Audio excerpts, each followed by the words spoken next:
Or you will hear, but you know all the people, they are doing it. Imagine. Because all the people are doing haram, so we are doing the haram as well.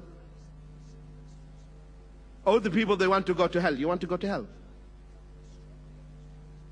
Don't you know that the majority of mankind are destined to Jahannam? The majority of the children of Adam will go to hell. That's what the Prophet ﷺ said. Allah subhanahu wa ta'ala on the day of resurrection, or the day of judgment, He says to Adam, "O Adam," all the children of Adam in front of him, and He tells him, Allah will tell Adam, "Send to Jahannam those who are destined to hell." You know how many?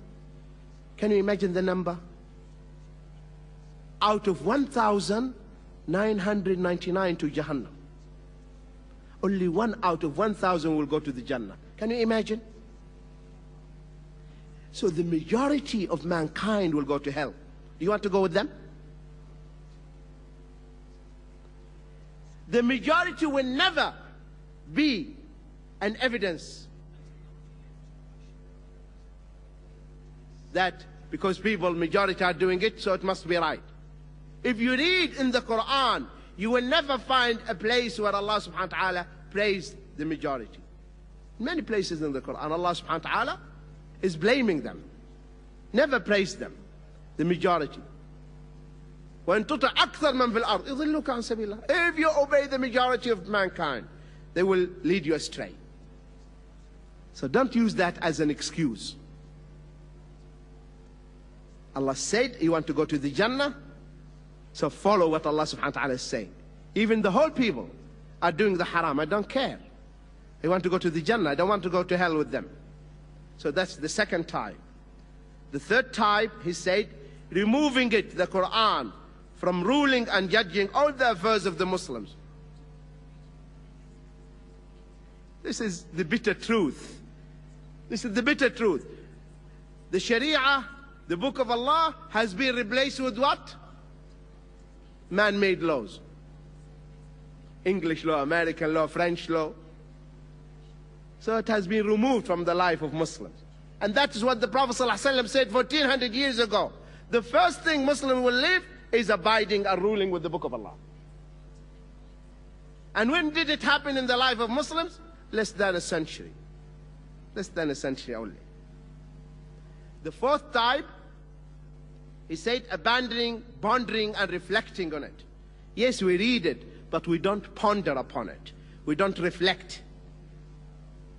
We don't make tadabbur. We read it in the parrot fashion. Muslims in Ramadan, they compete with one another, right? How many times you made khatmah? How many times you finished competing? But do you understand what you are reading? No, parrot fashion, like that. No, you should not read the book of Allah like that. Get translation in your mother tongue, try to understand what you are reading. That's how your iman will pick up. That's how you can strengthen your iman. That's how you will enjoy reading the book of Allah subhanahu wa ta'ala. And the last thing Imam Ibn al-Qayyim said, the Quran is a cure. وَنُنَزِّلُ مِنَ الْقُرْآنِ مَا هُوَ شِفَاءٌ وَرَحْمَةٌ لِلْمُؤْمِنِينَ. So it is a cure, a remedy. In this book, the Quran, there is a remedy and cure. If you read it, it is a cure. It will heal you by the leave of Allah. One of the surahs of the Quran, surah number 1, Al-Fatiha. This has many names, Al-Fatiha, Al-Hamd, Al-Shafiyah, the healer. One of the names of it, Al-Shafiyah, the healer. And we know in the hadith of Abu Sa'id Al-Khudri. Abu Sa'id Al-Khudri was in the company of some of the group of the companions. And they came to one of the tribes of the Arabs, and this tribe did not welcome them. They didn't receive them well. So they encamped not far from the dwellings of this tribe. And what happened? What happened?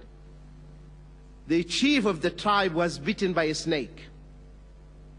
Listen to this. He was bitten by a snake.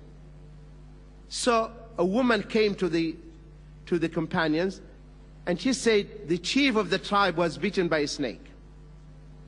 Anyone among you can give him spiritual cure, which we call ruqyah, spiritual cure. Abu Sa'id said yes, but we will not do it freely. We will not do it free. She said, we'll give you a flock of sheep. So Abu Sa'id al-Khudri went with her. And what did Abu Sa'id al-Khudri do? You know what he did? The venom of the snake already in his body. The poison already in his body. He started sucking the wound and spitting out the blood. And he was spitting on the wound, and he was reading Al-Fatiha, Alhamdulillah Rabbil Alameen, the Shafiyah. And he read it 7 times. After 7 times, the man was healed immediately. And they gave them the flock of sheep. And when they reached Medina, they told the Prophet ﷺ. The Prophet ﷺ told them, give me my share. Give me my share. Assalamu alaikum wa rahmatullahi wa barakatuh. Bismillahir Rahmanir Rahim. Inna alhamdulillah. Nahmaduhu wa nasta'inuhu wa nastaghfiruhu wa nastahdihi. ونعوذ بالله من شرور أنفسنا ومن سيئات أعمالنا ومن يضلل فلا هادي له وأشهد أن لا إله إلا الله وحده لا شريك له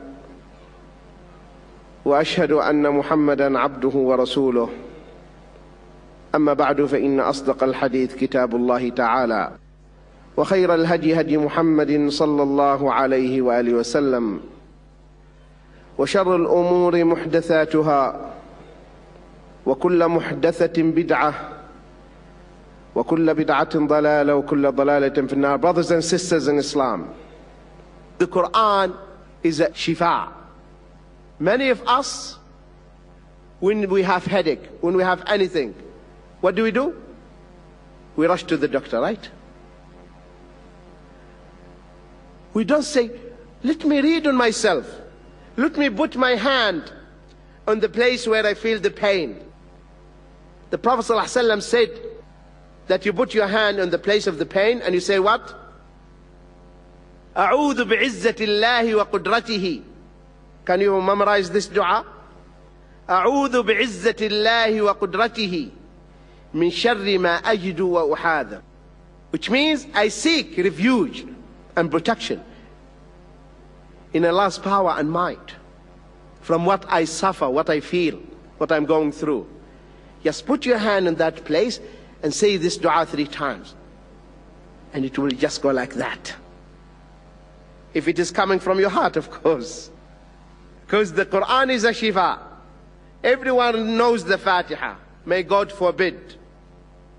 May God forbid that this never happens. Now, it happens, and we don't want it to happen. That someone is bitten by a snake and they bring him here and say, oh Shaykh, come read. What do you think? Inshallah, Allah doesn't expose me, yeah? Maybe he will die in front of me. Huh? Why? Because we'll be reading it just like that, not from the heart. But when Abu Sa'id read it, mashallah, the man after 7 times was healed just like that. So this is the Quran, shifa. We should not desert it. May Allah Azza wa Jal accept our deeds and your deeds. May Allah Azza wa Jal increase our knowledge and your knowledge. May Allah protect you. Ameen. Barakallahu feekum. Assalamu alaikum wa rahmatullahi wa barakatuh.